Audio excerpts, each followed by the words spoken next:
Welcome to Telugu scribe. నేను మీ journalist Kavya. So ఒక్కసారి మనం యూనివర్సిటీ దిక్కు చూద్దాం. సో నేనైతే యూనివర్సిటీకి వచ్చేసిన ఒకసారి మనం విజువల్స్ చూస్తే సూమ్సామ్గా కనిపిస్తుంది మనకి యూనివర్సిటీ అంతా కూడా.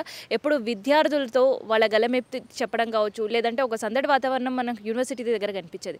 ఇన్ కేసు ఇంకొక మాటలే చెప్పాలంటే తెలంగాణ మనం కొట్లాడి తెచ్చుకున్న తెలంగాణ అందరికీ ముచ్చటేరకనే ఉద్యమం సమయంలో కూడా మనకి అట్టుడికిపోయింది. కానీ ఇప్పుడు రణరంగంగా మారింది ఉస్మానియా యూనివర్సిటీ. ఎవ్వరు ఒక మొహరింపు, ఒక నలుగురు ఐదుగురు ఒక దగ్గర గ్యాదర్ అయ్యి మాట్లాడుకోలేని పరిస్థితి ఇవాళ మనం యూనివర్సిటీ క్యాంపస్లో మనకు కనిపిస్తుంది. సో ఈ నిర్బంధాన్ని విద్యార్థులు ఏమంటారో తెలుసుకుందాం. ఎందుకంటే తెలంగాణ ఉద్యమ చరిత్రనే మొదటిసారి ఇక్కడ విద్యార్థులు నిద్రలు మాని మరి వాళ్ళ నిరసన తెలిపే పరిస్థితి.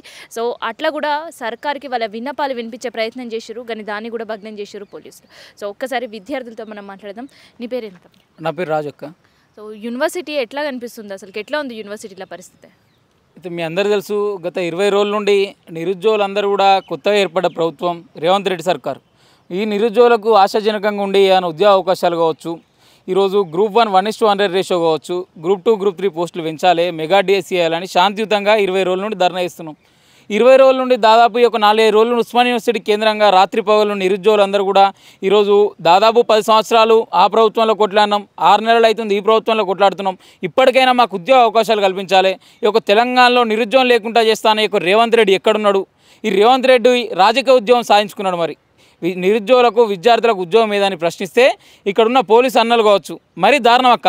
ఈరోజు పోలీస్ కృష్ణయ్య మనందరూ తెలుసు, తెలంగాణ ఉద్యమంలో తెలంగాణ గురించి చనిపోయిన వ్యక్తి, ఆత్మ బలిదానం చేసుకున్న వ్యక్తి. ఈరోజు పోలీస్ కృష్ణయ్య ఆత్మ ఘోషిస్తుంది ఈ యొక్క పోలీసుల వ్యవహారం చూస్తుంటే. అన్న పోలీస్ అన్నలారా ఒక్కసారి గమనించండి. ఈరోజు మేము ఏం అడిగినాం? మీది మీ ఆస్తులు అడిగినామా? ఈరోజు శాంతియుతంగా ధర్నా చేసుకునే వెసులుబాటు యొక్క ఉస్మానియా యూనివర్సిటీ కేంద్రంగా లేదా? ఈ యొక్క ఉస్మానియా యూనివర్సిటీ ఉన్నది పోలీసులక లేకపోతే విద్యార్థులకు? మాకేం అర్థమవుతలేక రాత్రి విద్యార్థులను అరెస్ట్ చేస్తుర్రు, రాత్రి విద్యార్థుల గదులకు వచ్చి కొడుతుర్రు. నిన్న వ్యాన్లలో కూడా పొట్టు కొట్టిరాడు ఒక్కొక్కరిని. ఇది ఎంతవరకు కరెక్టు? ఈరోజు పోలీసులు ప్రభుత్వం చెప్పినట్టు వింటారు. ఈరోజు పోలీసులు ఎంతవరకు ఉండాలి?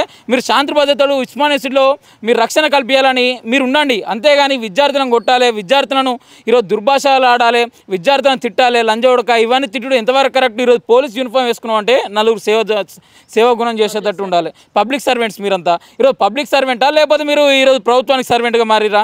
కాబట్టి మేము ఒకటే అడుగుతున్నాం, ఈరోజు మేము చేసే దానిలో న్యాయం ఉంది, మాకు న్యాయం జరగాలని కొట్లాడుతున్నాం. తెలంగాణ ఉద్యమంలో కూడా మీ పోలీసులు కూడా ఇక్కడనే కూడా మీరు కూడా ఏంటంటే మా అన్న పోలీసు అన్నలు కూడా ఇక్కడికి వస్తే నౌకర్లు వస్తాయి కావచ్చు, తెలంగాణ తెచ్చుకుంటే మీకు ప్రమోషన్లు వస్తాయి కావచ్చు అని ఇదే విద్యార్థులు ఇదే నిరుద్యోగులు ఇక్కడ కేంద్రంగానే కొట్లాడారు. మరి మీ గింతనన్న పాపం విద్యార్థులు నిరుద్యోగులు చేసేది న్యాయమే కదా? మరి ఏమన్నా మీరు ఎక్కువ చేస్తే అరెస్ట్ చేయండి, మీరు అరెస్ట్ చేయండి, కేసులు పెట్టుకోండి, కానీ అంతేగాని కొట్టడం అయితే చాలా దారుణం అక్క. అయితే ఈ తెలంగాణ గడ్డ మీద మనం కొట్లాడి తెచ్చుకున్నాం తెలంగాణలో. ఇదే యూనివర్సిటీ కేంద్రంగా ఎన్నో ఉద్యమాలు చేసినాం, ఎన్నో ధర్నాలు చేసినాం. కానీ ఇట్లాంటి పరిస్థితి ఇప్పుడు యూనివర్సిటీలో చూస్తుంటే ఏడ చూస్తే ఆడ పోలీస్ బందోబస్తే కనిపిస్తుంది. ఇట్లాంటి పరిస్థితి 10 సంవత్సరాలలో ఎన్నడనే చూసిరా? అయితే ఇప్పుడు మళ్ళీ ఒకసారి 144 సెక్షన్ యూనివర్సిటీలో అమలవుతుంది అక్క. అయితే 144 సెక్షన్ ఎప్పుడు అమలైంది? ఎక్కడైతే ధర్నాలు రాస్తారోకాలు శాంతి భద్రతలు లేకుండా చేస్తారు అవుతుంది. ఇక్కడ ఏంటంటే చుట్టూ పోలీసు వాళ్ళు ఉన్నారు, మీరు చూస్తారు. ఇక్కడ ఎక్కువ ధర్నా అయితే లేదు, ఇక్కడ ఒక్క పిల్లలు లేడు, ఒక్కరు లేరు, మొత్తం పోలీసు వాళ్ళు ఉన్నారు. ఈ యొక్క 10 సంవత్సరాల కాలంలో ఎప్పుడు కూడా యూనివర్సిటీలో ఎంత పెద్ద ధర్నా చేసినప్పుడు ఇలాంటి వ్యాన్లు వచ్చి ఇంత పెద్ద ఎత్తున పోలీసులు రాలే. అసలు ఎందుకు వచ్చారు పోలీసులు? ఈ పోలీసులు ఇక్కడ ఉన్న విద్యార్థులు చదువుకోనా అద్దా? ఉస్మానియా యూనివర్సిటీ విద్యార్థులు చదువుకోవాలని కాలేళ్ళకి వస్తారు, ఆడపిల్లలు తిరుగుతారు. పాపం ఆడపిల్లలను కూడా ఏం తెలియకుండా డిఎస్సీ ఆస్పిరెంట్ అని ఆమె వ్యాన్లు ఎక్కిస్తారు, ఇంకో ఆస్పిరెంట్ అని నిరుద్యోగులను లెక్కిస్తారు. ఇది ఎంతవరకు కరెక్టు? ఇక్కడ యూనివర్సిటీలో మేము ఉండన్నా పోలీసులు ఉండన్నా ఒక్కసారి మీరు గమనించండి. మీకు ఏమైనా శాంతి భద్రతలు కరువు అయితే మీరు రండి, అరెస్ట్ చేసుకోండి, ధర్నాలు రాస్తారోకాలు చేస్తే చేసుకోండి, అంతేగాని 24 గంటల పాటు పోలీసులు మొత్తం యూనివర్సిటీ కేంద్రంగా మోహరించుంటే ఈరోజు విద్యార్థులు భయం భ్రాంతులకు గురవుతారు. నిరుద్యోగులు ఈరోజు ఏంటంటే నిరుద్యోగులు ఇప్పుడు ధర్నాలు కూడా మీరు చూస్తారు, ధర్నాలు చేస్తే వాళ్ళది మెడకాయలు వంచుడు, లేకపోతే వాళ్ళ మీడియా ఛానల్ను గుంజుకపోవడం, మీడియా ఛానల్ను గల్లలు పట్టడు. ఇది ఎంతవరకు కరెక్ట్ అని మేము అడుగుతున్నాం. ఈ యొక్క 10 సంవత్సరాలలో ఇదే మొదటి టైం మళ్ళీ. అయితే ఇప్పుడు చూస్తుంటే యూనివర్సిటీలో కనీసం ఒక 4-5 మీరు ఎప్పుడైనా గ్యాదర్ అయ్యి ఏదైనా ఒక సబ్జెక్ట్ గురించో లేదంటే ఇంకొక టాపిక్ గురించో డిస్కస్ చేసే పరిస్థితి, కానీ ఇప్పుడు అట్లా కనిపిస్తుందా యూనివర్సిటీలో? మీరు మంచిగా అడిగిరక్క. ఏంటిదంటే నిన్న చాలా టీవీలు ఇక్కడికి వచ్చిన ఛానల్స్, యూట్యూబ్ ఛానల్స్, నిన్న ఛానల్స్ వచ్చిన తర్వాత మేమే 4-5 డిబేట్లు స్టూడెంట్ లీడర్స్ని డిబేట్లు పెట్టుకుందాం అనే క్రమంలో ఇక్కడ ఉన్న ఏసీపీ సార్ కావచ్చు, సిఐ సార్ కావచ్చు, ఆ యొక్క మీడియా ఛానల్ గుంజుకపోవడం, మీడియా ఛానల్ని తిట్టడం, ఆ మీడియా ఛానల్లో ఫోన్లు గుంజుకోవడం, మీడియా మీద దుర్భాషలు ఆడడం, తర్వాత ఒక ఆయన ఇక సీఏ ఏమంటున్నా అంటే మీకు పనిపాట లేదంటున్న మీడియా వాళ్ళను. ఇది ఎంతవరకు కరెక్ట్? ఈరోజు మన పనిపాటు ఏంది, మీడియా వాళ్ళకి ఏంది, సమాజానికి ఏ విధంగా తెలపాలో ఇప్పుడు ఒక కడ సమస్య ఉంది, ఆ సమస్యను సొసైటీకి తెలపాలనే ఉద్దేశంతో మీరు వస్తారు. ఇప్పుడు ఇక్కడ సమస్య ఉన్నది కాబట్టి మీరు వచ్చారు, మీకు పనిపాట లేకుండా ఎందుకుంటారు కాబట్టి మేము ఒకటే అడుగుతున్నాం, మీరు మాట్లాడే విధానం మార్చుకోవాలి, మీరు వివరించే తీరు మార్చుకోవాలి. పోలీసుల మీద మాకు అపార గౌరవం ఉంది. ఈ 10 సంవత్సరాలలో మీరు ఎప్పుడు కూడా ఈ విధంగా చూడలే. మీరు ఏ విధంగా కొడతారు? ఈరోజు పిల్లాడైనా రౌడియా, గుండానా, మానభంగం చేసిండా, ఇంకో ఏమైనా చేసిండా, ఎందుకు కొడతారు? మీకు కొట్టే రైట్ ఎవరిచ్చారు? ఈరోజు ప్రభుత్వానికి మోచేతి నీళ్ళు దాక్కుంటా, ఏ విధంగా పడితే ఆ విధంగా కొట్టుకుంటా, ఏ విధంగా పడితే దుర్భాషలు ఆడుకుంటా. అసలు ఉస్మానియా యూనివర్సిటీలో పోలీసులకు ఏం సంబంధం? ఉస్మానియా యూనివర్సిటీలో విద్యార్థులు ఉండన్నా, పోలీసులు ఉండన్నా? ఈరోజు విద్యార్థులకు స్వేచ్ఛ లేని యొక్క యూనివర్సిటీలో మీరందరూ కూడా మోహరించి 24 గంటల పాటు చుట్టూ రాత్రి పగళ్ళు కూడా ఎక్కడికి పోతే అక్కడికి, ఇలా పిల్లాడు ఉచ్చబద్దామన్నా కూడా పోలీసు వస్తుండు, పిల్లాడు ఎక్కడికైనా పోదామన్నా కూడా పోలీసు వస్తుండు. ఇది పోలీసు ఉండనా లేకపోతే విద్యార్థి ఉండనా? ఇప్పటికైనా ఒకటే అడుగుతున్నాం, మీకు ఏమైనా శాంతి భద్రతలు కరువైతే ఉస్మానియా యూనివర్సిటీ కేంద్రంగా మీరు దీన్ని హైలైట్ చేయాలని చూస్తున్నాం. మేము మొత్తం ఇక్కడ పోలీసులో ఉంటాం, మొత్తం ఇక్కడ ఏదో ఒకటి చేద్దాం, మేము ఓలం పడతాలం కొడదామంటే ఎవరు ఊకునేటట్టు లేరు. ఉస్మానియా యూనివర్సిటీ విద్యార్థులందరూ ఏమికవుతున్నారు, దాదాపు 15,000 మంది విద్యార్థులు ఉన్నారు. వాళ్ళకు కూడా నిన్న ఇక విద్యార్థి నాయకులను కొట్టిన ఉద్దేశం చాలా ఘోరం, తీవ్రంగా ఖండిస్తున్నాం. మేమందరం కూడా ఏకమవుతున్నాం. పోలీస్ అన్నలారా, ఇప్పటికైనా భర్తీ మే సవాల్, మీరు ప్రభుత్వం చెప్పినట్టు కాదు, విద్యార్థులు ఆలోచించి విద్యార్థులు నిరుద్యోగ సమస్యలు ఒక్కసారి మీ దృష్టిలో పెట్టుకొని రేపు పొద్దున మీ బిడ్డ కావచ్చు, మీ కొడుకు కావచ్చు, వాళ్ళు కూడా గ్రూప్ 1, గ్రూప్ 2, గ్రూప్ 3 డిఎస్సీ ఆస్పిరెంట్లు ఉంటారు, వాళ్ళ గురించి కూడా మేము కొట్లాడుతున్నాం. మీరే అక్రమంగా కేసులు పెడుతున్నారు మా మీద. మరి ఒక్కసారి ఆలోచించండి, వీళ్ళు కొట్లాడే దానిలో మా బిడ్డ ఉన్నది, మా కొడుకున్నాడు, ఇది కరెక్టే కదా? మరి మీ ప్రభుత్వాన్ని వీళ్ళు నిలదీస్తారు కదా, ఏమన్నా శాంతియుతంగానే ధర్నా చేస్తారు కదా, ఏం పలుకొడతలేరు కదా, మరి మమ్మల్ని ఏం చేస్తలేరు కానీ వీళ్ళు కూడా ఒకసారి ఆలోచించాలి. కాబట్టి ఇప్పటికైనా కొట్టడం చాలా తీవ్రంగా ఖండిస్తున్నాం. ఒక యూనివర్సిటీ పరిస్థితి ఎట్లుంటుంది అక్కయ్య? చాలా ఘోరంగా ఉన్నది. ఇప్పటికి ఈ రోజుల్లో చూసుకుంటే ఇప్పుడు మేము బయటికి వెళ్దామన్నా, ఎక్కడైనా వెళ్దామన్నా కానీ చాలా భయం అనిపిస్తుంది. రోడ్ల మీద ఇక్కడ వీళ్ళందరూ ఉండడం వల్ల మాకు ఎంతో ఇబ్బంది అవుతుంది. మేము ఎటు వెళ్దామన్నా చాలా భయం అనిపిస్తుంది. హాస్టల్లో మా అన్నయ్య వాళ్ళని, వీళ్ళందరినీ వీళ్ళు రూమ్లలోకి వచ్చి తీసుకోవడం జరుగుతుంది అక్కయ్య. అంతా చాలా ఘోరంగా పరిస్థితి ఉన్నది. ఎటు వెళ్దామన్నా చాలా భయంకరంగా అనిపిస్తుంది అక్కయ్య. ఏం చేయాలో ఏం తోస్తలేదు మాకు. ఎంత ఇబ్బంది ఉందంటే మా కాలేజ్కి వద్దామన్నా అని చాలా భయం అనిపిస్తుంది. వీళ్ళందరినీ చూస్తే మళ్ళీ వీళ్ళు ఎవరెవరిని తీసుకెళ్తారు, ఏమేమో చేస్తారు, ఏమవుతుంది ఇప్పుడు ఈ పరిస్థితులని చూస్తే చాలా భయంకరంగా అనిపిస్తుంది. అదే గింతగ్రామ్ ఎప్పుడైనా పోలీసు బందోబస్తు అడుగడుగున ఒక 10 మంది పోలీసులు కూర్చునే పరిస్థితి ఉండేనా ఎప్పుడైనా యూనివర్సిటీలో? లేదక్కయ్య, ఈ 20 రోజులు, ఈ 10-15 రోజుల ముందే ఇప్పటి నుంచి వీళ్ళు కూర్చుంటారు. ఇంతకుముందు అయితే ఎంత ఏం లేవు, కానీ ఇప్పుడు ఇదంతా బాగా ఘోరంగా అనిపిస్తుంది. మేము ఎటు వెళ్దామన్నా కానీ మాకు ఏం దోస్తలేదు, లైబ్రరీకి వెళ్దామన్నా అని, ఇటు వెళ్దామన్నా అని. వీళ్ళందరూ ఉండడం వల్ల మాకు ఎటు కూడా వెళ్ళడానికి వస్తలేదు. గతంలో ఉండే ప్రభుత్వంలో కన్స్కం మీరు నిరసనలు, ధర్నాలు చేసే స్వేచ్ఛ మీకు ఉండేనా? ఇప్పుడు ఆ స్వేచ్ఛ కల్పిస్తుందా ఈ ప్రభుత్వం మీకు? లేదక్కయ్య, ఎక్కడ లేదు. అంతా చూసుకుంటే, వ్యవస్థ అంతా చూసుకుంటే చాలా బాగా అనిపిస్తుంది, బాగా ఉంది. మేము ఏం చేద్దామన్నా అని ఇక్కడికి వద్దామన్నా అని ఫస్ట్ ఆఫ్ ఆల్ అంతా వ్యవస్థ చూస్తే, ఇక్కడ పోలీసులందరూ చూస్తే ఏం చేద్దామని మమ్మల్ని డైరెక్ట్ తీసుకొని వెళ్తారు.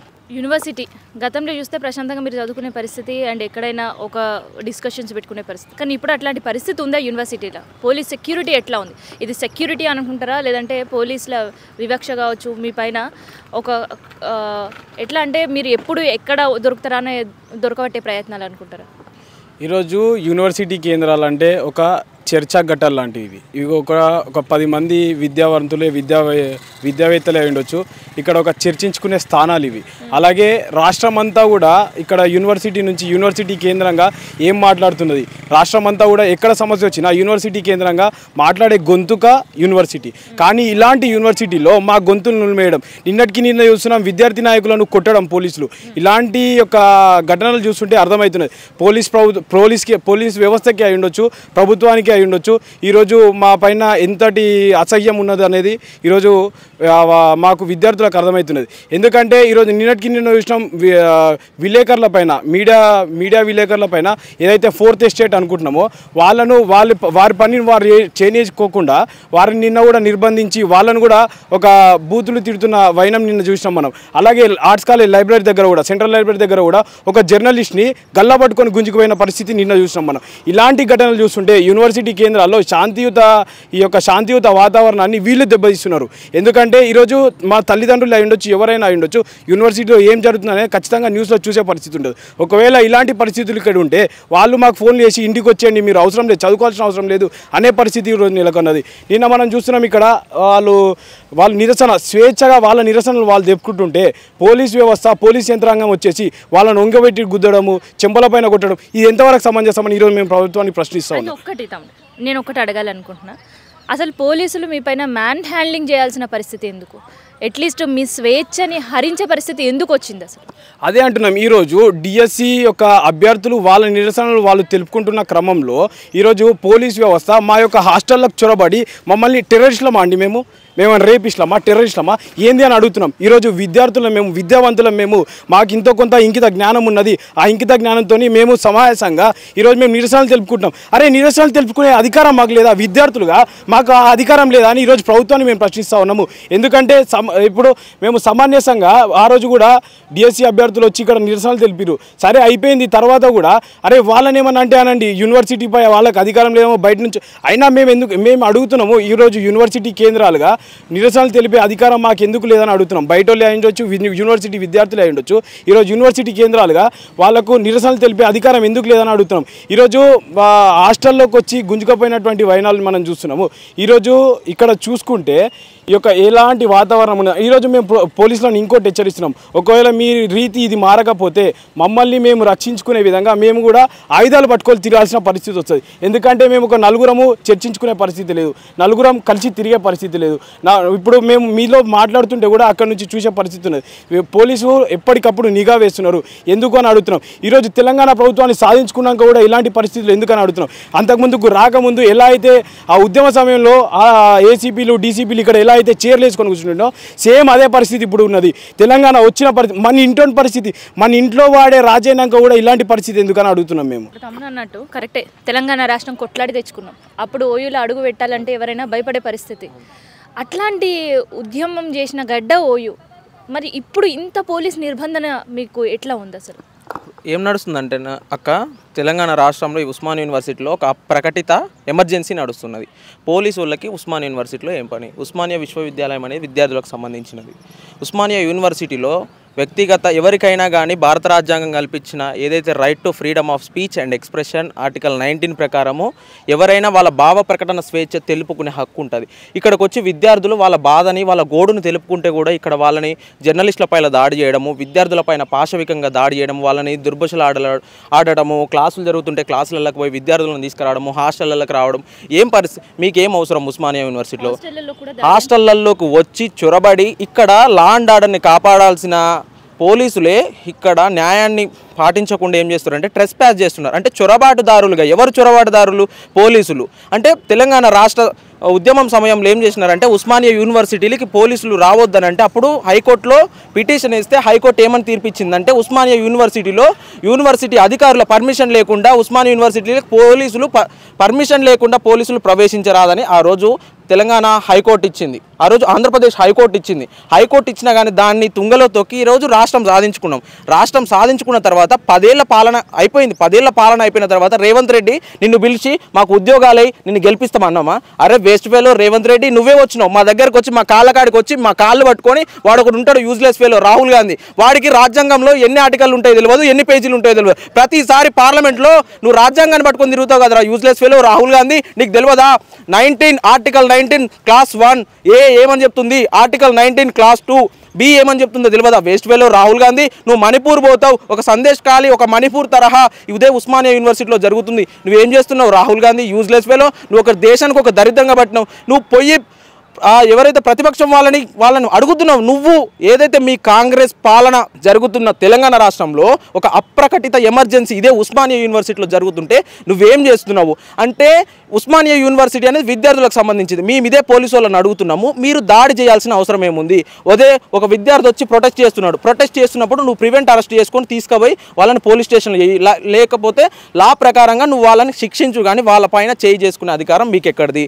జర్నలిస్టుని ఇక్కడ లైబ్రరీ దగ్గర కూడా లైబ్రరీ నుంచి షర్ట్ పట్టుకొని మన జీ తెలుగు సంబంధించిన జర్నలిస్ట్ శ్రీచరణ్ని మన వెనకాల షర్ట్ పట్టుకొని పాపం ఆయనని గుంజుకొని పోయి పోలీస్ స్టేషన్కి తీసుకుపోయిన తర్వాత ఆయనని బెదిరించిన తర్వాత మళ్ళీ పోలీస్ స్టేషన్ నుంచి మళ్ళీ కారు ఎక్కించుకొని ఒక దాదాపు 1 అవర్ తిప్పుకొని ఆయనను భయభ్రాంతులకు గురి చేసిండు. ఏం అవసరం? మీరు పోలీసులేనా? అంటే ఈరోజు రక్షించాల్సిన పోలీసులే రాక్షసుల్లా వ్యవహరిస్తున్నారు ఈ తెలంగాణ రాష్ట్రంలో. ఎందుకంటే వీళ్ళకు రేవంత్ రెడ్డి అనే ఒక ఆయన వచ్చిండు, మనం చూసుకుంటాం.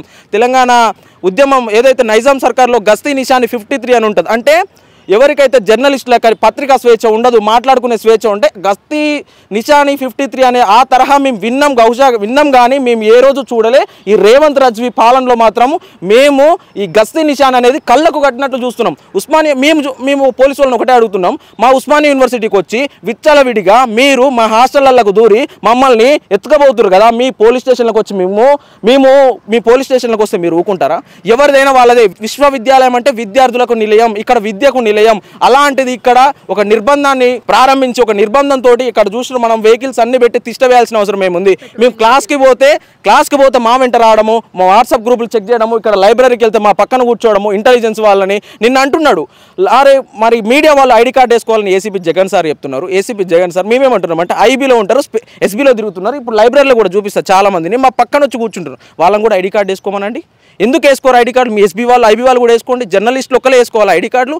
మీరు ఏదో తెలియనట్లుగా వచ్చి ఏదో విద్యార్థులను హాస్టళ్లకు దూరడము, క్లాసులకు దూరడము అంటే ఈరోజు ఏం చేస్తున్నారంటే రేవంత్ రెడ్డి ఏదైతే నిరుద్యోగులు నట్టెట్ట ముంచిండు, ఏంది ఉద్యోగాలు ఇస్తాను ముంచినావు. ఉద్యోగాలు ఇస్తామని ముంచిన తర్వాత విశ్వవిద్యాలయంలో ఇలాంటి నిర్బంధం నెట్టి విద్యార్థులను చదువుకోనియకుండా చదువుకు దూరం చేసి మళ్ళీ వీళ్ళు ఎక్కడ చదువుకుంటే ఉద్యోగాలు అడుగుతారని వాళ్ళని విద్యా వ్యవస్థని నాశనం చేయాలని ఈరోజు రేవంత్ రెడ్డి ఒక కంకణం కట్టుకున్నావు. నువ్వేమంటున్నావు? డిఎస్సి విద్యార్థులు ఏదైతే ప్రిపేర్ అవుతున్న విద్యార్థులు సన్నాసులు అంటారు. ఎవరా సన్నాసి? నువ్వురా సన్నాసి. వచ్చి మా కాళ్ళు పట్టుకుంటే నేను గెలిపించినాం రా సన్నాసి. నువ్వేదో పెద్ద పుడింగవని నువ్వేదో చేస్తావని కాదు, నువ్వు వచ్చి ఒక అబద్ధాలు చెప్పినావు. ఈరోజు ఏం చేస్తారంటే మీడియా వ్యక్తులు ప్రోవోక్ చేస్తారు అనుకుంటారు, కానీ ప్రోవోక్ చేసింది రేవంత్ రెడ్డి గారిని అరెస్ట్ చేయాలి. మీరు ముందల వాడిచ్చిన మేనిఫెస్టో ప్రకారం యూత్ డిక్లరేషన్ ఏమిచ్చిండు, బీసీ డిక్లరేషన్ ఏమిచ్చిండు, నిరుద్యోగులకు ఉద్యోగాలు ఇస్తున్నాడు, డిఎస్సి మెగా డిఎస్సి 25,000 ఇస్తున్నాడు, గ్రూప్ 1 1:50 కాదు 1:100 ఇస్తున్నాడు. రాజశేఖర రెడ్డి ప్రభుత్వంలో 2008లో ఏదైతే 1:100 ఇచ్చిండు. అంటే మనం ఇవన్నీ చూసుకోవచ్చు. ఇవేమంటాడు అంటే సిల్లీగా న్యాయపరమైన ఇబ్బందులు వస్తాయంటావు. నువ్వు ఒక అడ్వకేట్ జనరల్ ఉంటాడు కదా, అడ్వకేట్ జనరల్ని తీసుకున్నావా? మరి న్యాయపరమైన చిక్కులు ఉంటాయి అన్నప్పుడు బట్టి విక్రమార్క నిండు అసెంబ్లీలో ఎందుకు మాట్లాడాడు? అంటే సెన్స్ లేదా? అంటే 1:100 ఇస్తా అంటే న్యాయపరమైన చిక్కులేమో అప్పుడు ఉంటాయి, ఇప్పుడు ఇవ్వాల్సినప్పుడేమో న్యాయపరమైన చిక్కులు ఉండవు.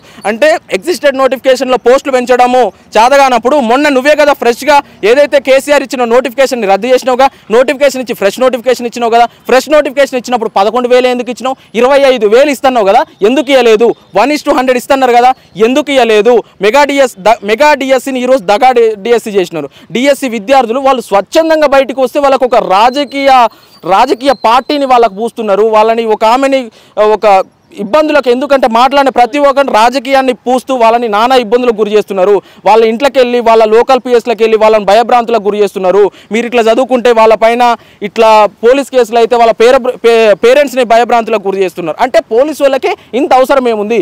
మీకు గవర్నమెంట్ ఉద్యోగాలు ఉన్నాయి కాబట్టి, మీకు మంచి జీతాలు వస్తున్నాయి కాబట్టి మీ పిల్లలను తీసుకుపోయి ప్రైవేట్ యూనివర్సిటీలో మంచిగా చదువుకొని అక్కడ ఒక శాంతియుత వాతావరణంలో వాళ్ళేమో చదువుకోవాలి.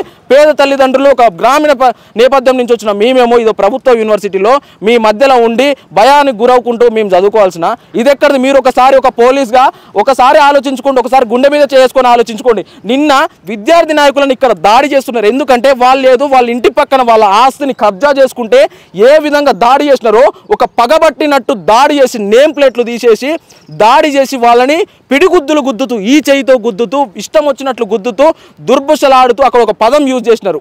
అంటే పోలీసులు రక్షణ కల్పించాలి, పోలీసులకు ప్రజలకు రక్షణ కల్పించాలి. మీ మీద కూడా ప్రజలనే వాళ్ళు నమ్మకం కోల్పోయి మీ పైన కూడా ఆ రోజైతే ఏ విధంగా అయితే వాళ్ళపైన రజాకారుల పైన తిరుగుబాటు చేసిరో మీ మీద కూడా ప్రజలు చేయాల్సిన అవసరం ఉంటుంది.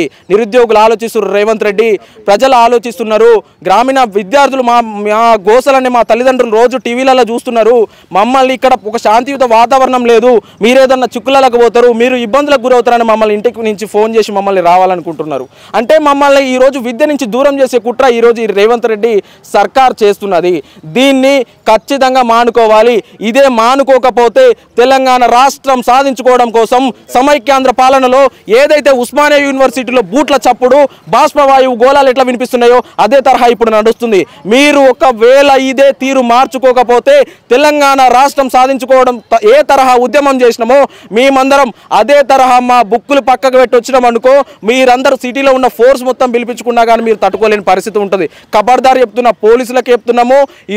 ప్రభుత్వానికి చెప్తున్నాము, మీరు తక్షణమే వెంటనే ఉస్మానియా విశ్వవిద్యాలయాన్ని ఖాళీ చేసి ఇక్కడ ఒక శాంతి భద్రతను నెలకొల్పాల్సిన బాధ్యత మీ మీద ఉంది. ఎందుకంటే అశాంతి క్రియేట్ చేసింది మీరే కాబట్టి, ఇబ్బందులు పెట్టింది మీరే కాబట్టి తక్షణమే విద్యార్థుల అందరి నోట్లలో ఉంది, నాలుగు పైన మెదలాడుతుంది, ఖచ్చితంగా తిరుగుబాటు చేయడానికి సిద్ధమవుతున్నారు. వాళ్ళు తిరుగుబాటు చేసి మిమ్మల్ని తరిమేయక ముందే మీరంతటికి మీరే శాంతియుతంగా ప్రశాంత వాతావరణంలో ఉండి మీరు వెనుదిరగాలని కోరుకుంటున్నాము. ఖబర్దార్ రేవంత్ రెడ్డి, అరే యూజ్లెస్ ఫెలో రాహుల్ గాంధీ, రాజ్యాంగాన్ని పట్టుకొని తిరగడం కాదురా బాబు, అల్ల చదువురా బాబు. సో ఇది శాంతియుతంగా వాళ్ళ నిరసనను తెలిపిన విద్యార్థులు ఈరోజు ఇంత కోపంగా ఉండే పరిస్థితి ఎందుకు వచ్చిందంటే, ఇప్పటి వరకు వాళ్ళు చేసే నిరసనలు అండ్ మ్యాన్ హ్యాండ్లింగ్ చేయడం విద్యార్థులతో ఉస్మానియాలో ఉండే శాంతియుత వాతావరణాన్ని ఇక్కడ ఉండే పోలీస్ సిబ్బంది పాడు చేసుడుతోటి ఇంత కోపంలో విద్యార్థులు ఉన్నారు. అండ్ భవిష్యత్తు కార్యాచరణ కోసం కూడా ప్లాన్లు వేసే పరిస్థితి కనిపిస్తుంది.